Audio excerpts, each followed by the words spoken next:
ఇక ఆర్ఓఆర్ చట్టం, ధరణి మీద విరక్తి, ఈ ఆర్ఓఆర్ చట్టం కూడా చాలా ఎలాబరేటెడ్ గా నాకు తెలిసి ఒక 1 మంత్ క్రితం ఒక రిటైర్డ్ చెల్లెమ్మ ఎంఆర్ఓగా రిటైర్డ్ అయిపోయిన తర్వాత తన కొడుకు ద్వారా నాకు ఒక 14-15 పేజీలతో సూచనలు మేనుస్క్రిప్ట్ రాసి పంపించింది.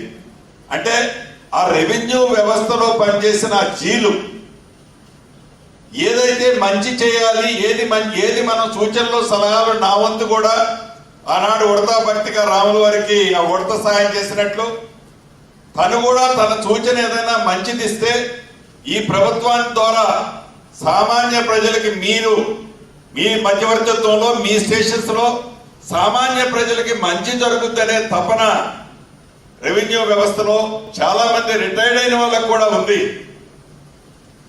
అంటే ఆ జీల్ అనేది చెయ్యాలనే తపన అనేది తప్పకుండా అప్రిషియేట్ చేసేదే.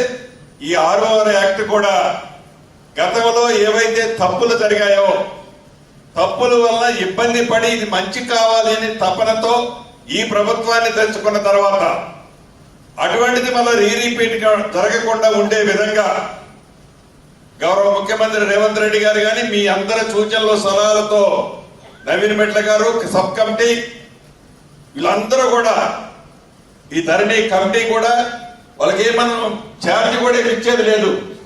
వాళ్ళ పనులు వదిలిపెట్టుకొని వాళ్ళ సర్వీస్ మనం తీసుకుంటున్నాం. ఈ ఉద్దేశం మొత్తం కూడా ఒక్కటే, సామాన్య ప్రజలకి మంచి చేయాలనే తపన. గ్రామీణ ప్రాంతంలో మన మీద చాలా హోప్స్ పెట్టుకొని ఉంటారు.